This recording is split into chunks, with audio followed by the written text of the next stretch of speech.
Okay, so we have another film from Signature. It is Fast Charlie, right? This is the latest film from Phillip Noyce, written by Richard Wenk. The film is produced by Jeff Holland, Brent C. Johnson, Ryan Donald Smith, and Mitchell Welsh.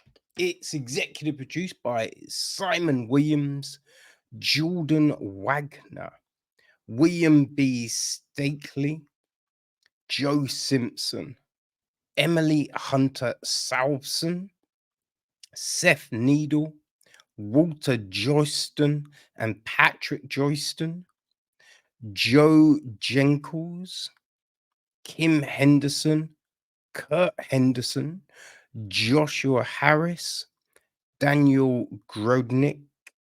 Oh, actually, Grodnick was a producer. Victor Gischler, executive producer. Greg Friedman, Mark Fassano, David Fannon, Jatin Desi, Mark Damon, Callie Cohen, Ford Corbett, Matthew E. Chouse, Stephen Caruso, Jonathan Bruce, Tamara Bickamu, Ken Adams, and Carrie Adams. So, yeah, there you go. It's associate produced by L. Warren Thompson. Phil Esler handles the music.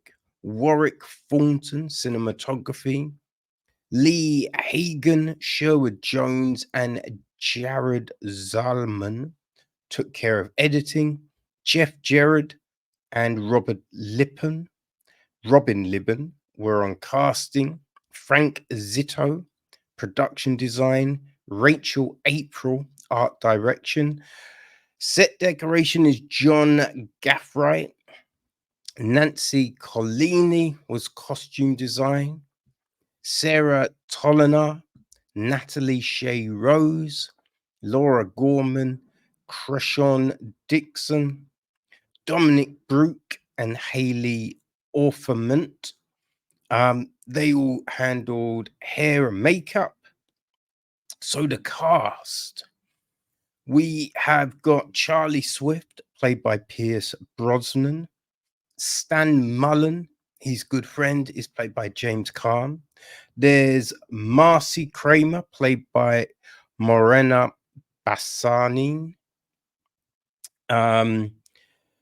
Milt, played by David Chatham. Beggar, played by Jabenga Akinagbe. We've got Lloyd the Freak Mercury, played by Christopher Matthew Cook. Benny, played by Toby Howes. Sal, played by Frederick Lehen. Mavis, played by Sharon Gless. Blade, played by Brennan Keel Cook. Celine, played by Susan Gallagher. That's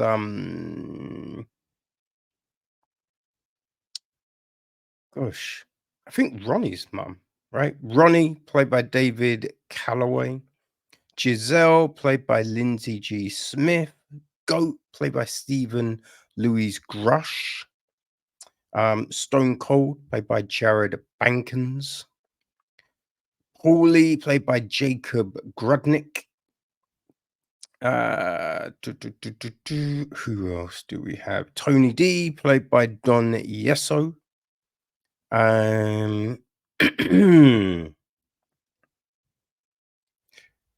Yeah, that's probably the main group of people, I would say. All right, so the gist of the story is this. Charlie Smith has worked for Orlando's longtime mob boss Stan for 20 years as a hitman. They're like family, father and son, sharing a love of cooking Italian food. Charlie is an efficient and fast hitman and somewhat cocky. He gets the job done very quickly, no mess, no trail, no surprises. But today is the day when everything doesn't go right for Charlie.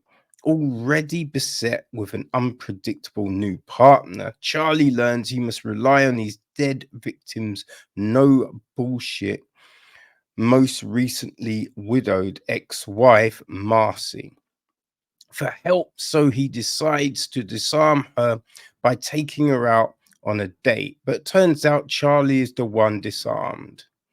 Later that night, Charlie discovers that Stan and his entire crew have been massacred, betrayed by one of their own at the direction of another mob. Boiling over with rage and not knowing who to trust except maybe Marcy, Charlie sets out on a warpath of vengeance through a spiderweb of warring mobs and assassins, while also being hunted by another skilled assassin that could cost him everything. But there's a reason he's called Fast Charlie, and it's going to be a wildly fun shoot 'em up ride. So yeah, that's the gist of things, right? Now, like with this, you know, I think with Noyce, right? I really enjoyed Patriot Games, Clear and Present Danger. Very good films, right? Really good films. And with Wenk, right? That he did The Protege in 2021, which we covered on the podcast, right? That was a good actioner, right? And that's the film you're hoping Fast Charlie is. Unfortunately, it's it's not really, right? Because when you I mean, just some of this, right? He decides to take her out on a date to do that's not really a thing, right? Because he's already kind of got her on side. Like the whole date romance thing feels weird. It feels like a weird addition to the film. Also, not really believable, right? Not really believable when you think about it all. You know, it's yeah, it's an odd one. It's a very odd situation because, like, Pierce Brosnan is 70, Morena Bassin, right? She's 44, I think, 44, 45. Now, not saying, right, we've not seen big age differences and all of that, but come on, right? Just come on. What are we doing? Like, we always have these films where this old guy starts dating this much younger woman, and you just don't buy it, right? You don't, because their interactions, from what we're shown, don't really lead to any sort of romance. You know what I mean? It's just some bizarre shit. Now, I should say this is actually adapted from what's it? The book Gun Monkey, right, by Victor Greischler, which came out in 2001. So maybe in the book there's more substance to this relationship, right, which makes you buy it a bit more. But in the film, not so much, right? Not so much.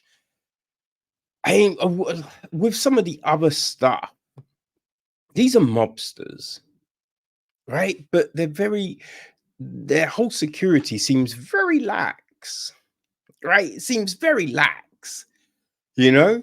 Like everyone gets taken out pretty easily. And then you've got Charlie, this hitman, supposedly, been doing it for 20 years. But he is leaving DNA all over the shop, right? All over the place. He's just touching things, picking things. You're just like, I mean, not a problem? No? Okay. Yeah. I mean, listen, this is not the worst film you will ever see. It's not terrible. It's perfunctory, right? It's along the lines of stuff like The Best Man, you know, One More Shot, like those sorts of films. That's what this is. That's what this is. You know, like I say, some of the special effects are good, right? There's a thing with a head, you know, looked like when you move around to the car and you see, it's just like, yo, that looks crazy. So those like the gun wounds and all of that kind of thing, that looks legit. That all looks very good. That was well done. The acting is fine. It's just not blowing you away. We've seen everyone be better, right? We've seen Bronson be better, though he's okay, right? We've seen Bassini be, you know, she's been better, especially in Firefly, right? You know, she's just been better. Everyone's, you know, delivered more. So that's the thing with the film, and it's one of those, like, we start off the film towards the end of the film, right? And then it's, you know, we go back. We go back to where it all began. And the problem with that is, like, firstly, you know that our character is in no real danger until you get to that point again. So if that point isn't that far into the film, fine. But when it's further on, all the suspense has gone. Right? So you have that issue. It also throws in some twists, but the twists aren't really. I mean, the problem is with them is that they've just omitted a whole heap of information. So what they've shown you, right? It's okay. You look at those events, you'd be like, right. So from this, then you can go in these directions. Now, what they've done is just they've cut it in a way so it looks like, oh, he just left that. He left, right? But no, no, no. There was more, but that's all been scrubbed, right? Which is, I feel, a cheat. It's lazy. If you're going to do a sleight of hand, it has to be there for you to see if you're paying attention. This, they ain't done that, right? And also, you kind of wonder, it doesn't really make sense in the timeline, especially the second twist, right? But you just like, there wasn't, when was the time? When was the time to do this thing? You know? So that's the problem with the film for me. That's the problem for me. As mentioned, right? If you like a certain sort of action film, then Fast Charlie, boom, you're going to be fine with it, right? You think of, actually, yes. If you think of some of Guy Ritchie's films, you know, like The Gentleman, The Wrath of Man, right? Stuff like that. Then, as I mentioned, right, you've got stuff like The Best Man. Oh, my mind went a little blank there, people. But yeah, stuff like The Best Man, you know, those sorts of films, right? Um, and you can just name it. There's been so many. Marmalade, you know, that kind of, yeah, it's along those lines, right?